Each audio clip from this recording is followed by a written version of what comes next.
Next देख लीजिएगा क्या प्रॉब्लम हुई तुमको, है क्या हुआ? भारत का नक्शा बन गया, चलो बनता रहता है, नॉर्मल प्रॉब्लम है। आपका हाथ जमा नहीं है इसलिए, ठीक है। मेरे हाथ जम के साइड बनेगा एकदम, राजस्थान के नक्शे भारत के नक्शे, आपके हाथ जमते नहीं है, कभी प्रैक्टिस की नहीं होती है इसलिए सही नहीं बनते, बाकी सही बनेंगे। विश्व के नक्शे वगैरह भी अगर प्रैक्टिस कर सही बनेंगे। अपन राजा पढ़ रहे हैं, राजा कौन सा है?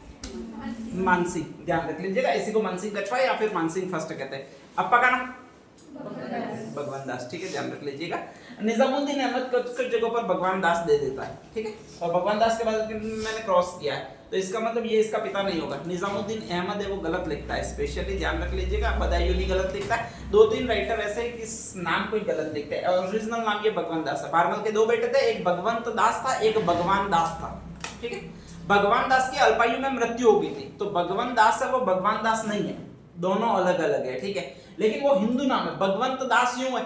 और उनको जो कहने की आदत है, जैसे बदायूनी है वगैरह है जो है, उनको कहने की आदत है अब्दुल, मोहम्मद, ठीक है, सिराज, ऐसे नाम लेने की उनको ज्यादा आदत है। अपने वाले नाम वो समझते नहीं, एक भगवंत दास में बिंदी आती है, एक भगवान दास में बिंदी आती है, उनको कोई पता ही नहीं पड़ता है। और ऐसी कंडीशन में उन्होंने दोनों एक ही लिख दिए। बाकी मेन ओरिजिनल पिताजी है वो यही है, कौन है भाई आपके? भगवान दास। तो इनको चेंज मत कर दीजिए, ठीक है, नहीं तो फिर दिक्कत आ जाएगी। हाँ भाई, इनके जन्म और मृत्यु में अजीब कंट्रोवर्सी है। अजीब कंट्रोवर्सी क्या है? अजीब कैलकुलेशन है, ध्यान रख लीजिएगा कि जो जन्म हुआ वो लास्ट महीने में हुआ है। लास्ट महीना कौन सा आपके? दिसंबर, ठीक है। और जो मृत्यु हुई है वो चौमासा शुरू होता है, अपना नया साल शुरू होता है, मतलब स्कूल जाने का साल शुरू होता है, उस समय इनकी मृत्यु हुई है। मृत्यु कब है? जुलाई, ठीक है।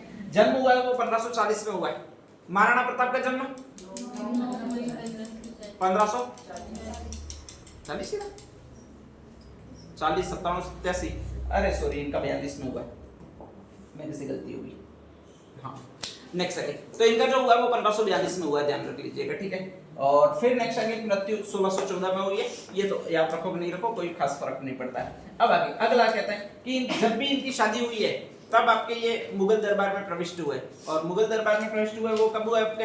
1562 में। वैसे डेट ऑफ बर्थ इनकी प्रामाणिक नहीं है, कंप्लीटली ध्यान रख लीजिएगा। कुछ कहते हैं कि इस समय हुआ, कुछ कहते हैं कि ये जब मुगल दरबार में गए उस समय मात्र 11 साल के थे, कुछ कहते हैं कि 12 साल के थे। एक आध लेखक तो ऐसा है जो कहता है कि 8 साल का था मानसिंह जब गया था तब, ठीक है, ध्यान रख लीजिएगा। तो मतलब बहुत छोटी एज में गए थे, ये अपन मान सकते हैं, ध्यान रख लीजिएगा। तो कहा जाता है मुगल दरबार में प्रवेश किया। मुगल दरबार में प्रवेश किया वो फैक्ट दैट है, कौन सी है? 1562, ध्यान रख लीजिएगा। और डेट कौन सी है? 6 फरवरी। कौन सी है? 6 फरवरी, जिस दिन शादी हुई उस दिन। शादी कहाँ हुई है? सांबर। सांबर में भी देवयानी, और उसी समय शाम को जोधाबाई जा रही है और रथ पर चढ़ गए। वो कौन चढ़ गए भैया पे? मानसिंह। तो जोधाबाई बैठी हुई, वैसे तो दूल्हे वाली कार में दो ही बैठते हैं, अब 3 लोग बैठे हुए हैं, ठीक है। एक तरफ अकबर बैठा हुआ है, एक तरफ जोधाबाई बैठी हुई है, बीच में ये लट्टू बैठा हुआ है, नाम कौन सा? मानसिंह, ध्यान रख लीजिएगा, ठीक है। अब यहाँ तक पूरा सिंपल है, कोई बड़ी बात नहीं है। कार में बीच में बैठ गया, कोई दिक्कत नहीं है, ध्यान रख लीजिएगा, ठीक है। नेक्स्ट आगे जोधाबाई पहुंचती है ससुराल दिल्ली। कहाँ पहुंचती है? दिल्ली, ध्यान रख लीजिएगा, ठीक है। अकबर भी पहुंचता है भाई, साथ साथ में तो अकबर भी पहुंचेगा, ये भी पहुंचता है। कौन पहुंचता है? मानसिंह भी पहुंचता है, ध्यान रख लीजिएगा, ठीक है। नेक्स्ट आगे जोधाबाई कहती है साथ में रहेगा मेरे, यही रहेगा, कौन रहेगा? मानसिंह रहेगा। मानसिंह कहता है कि मैं साथ में रहूंगा तो इसी के साथ में रहूंगा। किसके साथ में रहूंगा? बुआ के साथ में रहूंगा, ठीक है, ध्यान रख लीजिएगा। अलग नहीं रहूंगा, 100% ध्यान रख लीजिएगा। छोटे बच्चों की आदतें बड़ी विचित्र होती है, और आदतें बड़ी विचित्र होती है, उसमें पहली आदत ये होती है, घर में छोटे बच्चे, आप नेक्स्ट नोट करना, ठीक है, कि रात के 1-2 बजे नींद खुलती है और तुरंत कहते हैं कि मुझे पेशाब करने जाना है, और अगर 2-3 मिनट लेट आप हो गए तो गुजड़ी पूरी भर देते हैं। ठीक है, ध्यान रख लीजिएगा।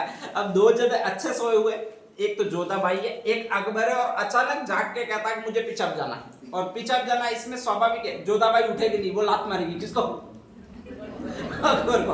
अरे भारत का सम्राट वहां पर थोड़ी है, ठीक है, ध्यान रख लीजिएगा। उसके दरबार में भारत का सम्राट होगा, वहां पर पति है, और हर पति की हालत खराब ही होती है, ठीक है, ध्यान रख लीजिएगा। तो यहाँ तो गुस्सा मारती है या फिर लात मारती है, ध्यान रख लीजिएगा, ठीक है। और हर बार पेशाब करवाने के लिए ले जा रहा है, वो वही ले जा रहा है। कौन ले जा रहा है अभी आपके?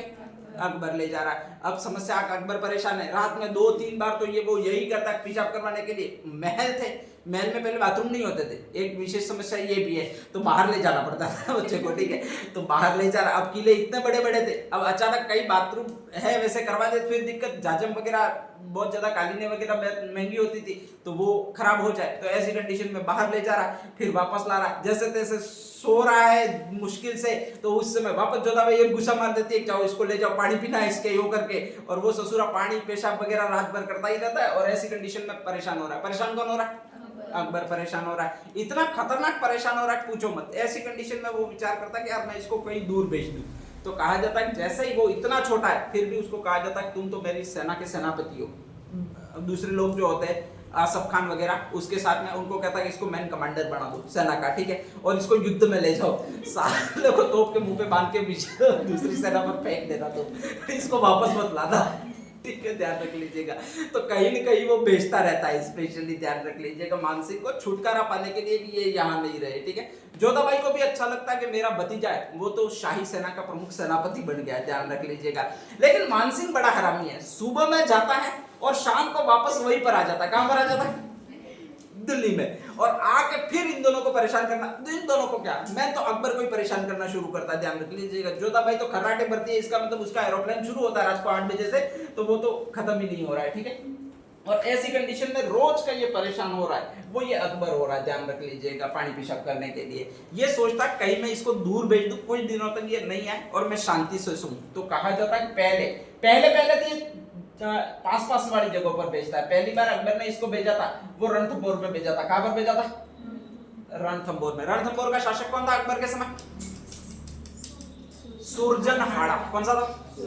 वही सुरजनहाड़ा जो ढूंढने लगता था, क्या बजाकर? नक्कारा। क्या बजाकर? नक्कारा, ध्यान रख लीजिएगा, ठीक है। तो कहा जाता है पहली बार इसको भेजा कि मैं तुम्हें सेना का सेनापति बनाकर भेज रहा हूं, तुम रणथंभौर दुर्ग पर आक्रमण करने जाओ, और वहां पर कहा जाता है आक्रमण करो। अकबर अच्छी तरह से जानता था कि 7 पहाड़ियों का दुर्ग उसको विजित नहीं किया जा सकता, ठीक है, तो उसको अकेले को भेजा था। इसने भी साला खतरनाक तो था ही से, कहा तुम भी एक बार फुआ जी साथ में चलो, उस दुर्ग का मुआयना कराते हैं और फिर नेक्स्ट आगे वापस आके फिर मैं अकेला जाऊंगा, ठीक है। चपरासी के वेश में ले गया अकबर को और अधीनता स्वीकार करवा दी सीधी सीधी, ध्यान रख लीजिएगा, मानसिंह ने। और एक दिन में वापस आ गया। एक दिन में वापस आके कहा जाता है कि वापस परेशान करना शुरू किया। जब वापस परेशान करना शुरू किया तो अकबर ने फिर सोचा कि मैं इसको कहीं दूर भेजता हूँ, ठीक है। तो कहा जाता है कि एक बार इसने इतना दूर भेजा, ठेठ कहां पर भेज दिया? काबुल। साला 15 दिन में वापस आ गया, ठीक है, और वापस आके वापस परेशान करने लगा। तो उसने वापस सोचा अब की बार तो मैं और इसको दूर भेजूंगा। तो कहा जाता है इसको ठेठ इधर की साइड, कहां पर भेजा भाई आपके? बिहार। देखो दिल्ली है, दिल्ली के बाद उत्तराखंड है, उत्तराखंड के बाद उत्तर प्रदेश है, उत्तर प्रदेश के बाद बिहार आता है। यहाँ पर भी देखो दिल्ली है, दिल्ली के बाद हरियाणा, पंजाब, पाकिस्तान पूरा, इसके बाद अफगानिस्तान, और लास्ट में क्या आता है अभी आपके? काबुल आता है, ध्यान रख लीजिएगा। तो पहली बार काबुल भेजा।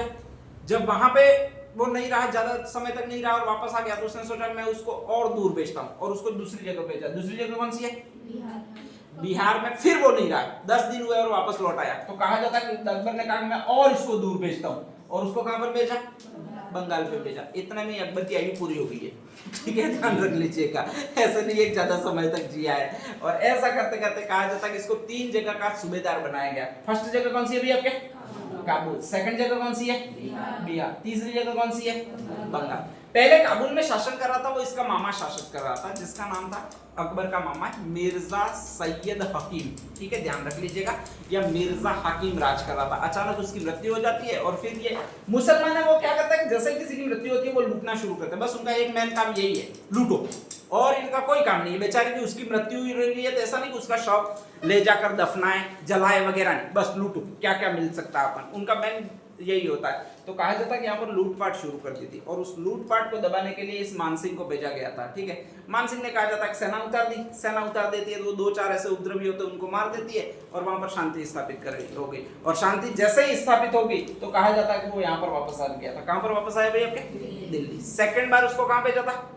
बिहार में भेजा था। बिहार का राजा था वो आपके पूर्णमल था, स्पेशली वहां पर शासन कर रहा था, ध्यान रख लीजिएगा, ठीक है। उस पूर्णमल ने विद्रोह कर दिया था, और जैसे ही विद्रोह कर दिया तो कहा जाता है कि इसको दबाने के लिए भेजा था।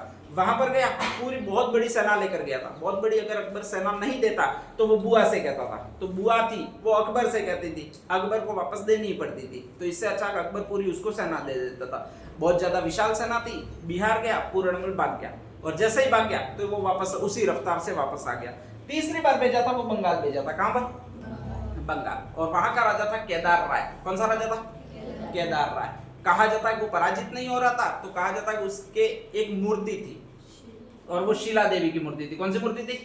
शीला देवी की मूर्ति थी। उसमें हास था, ठीक है। और सारे लोगों का विश्वास था जब तक शीला देवी की मूर्ति है, वहां पर ऐसा क्रिएट किया गया था मिथक कि जब तक ये शीला देवी की मूर्ति है तब तक अपन हार ही नहीं सकते, भले ही मर जाएंगे लेकिन हार नहीं सकते, ठीक है। तो ऐसी कंडीशन में युद्ध करो। तो भले ही सेना कम होती थी तो भी साले युद्ध वो लड़ते थे अवश्य, और हारते थे नहीं ऐसी कंडीशन में। तो कहा जाता कि इसने कहा कि इस मिथक को ही तोड़ना होगा, और कहा जाता कि वहां से शीला देवी की मूर्ति को एक दिन खोद लाया।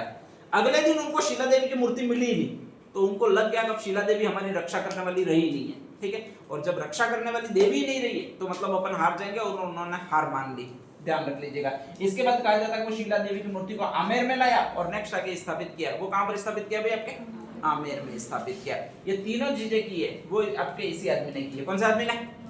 मानसिंह ने की है, ठीक है। ध्यान रख लीजिएगा। तो नेक्स्ट हेडिंग डाल दीजिएगा मानसिंह। मानसिंह में ये 2-4 चीजें लिख दीजिएगा।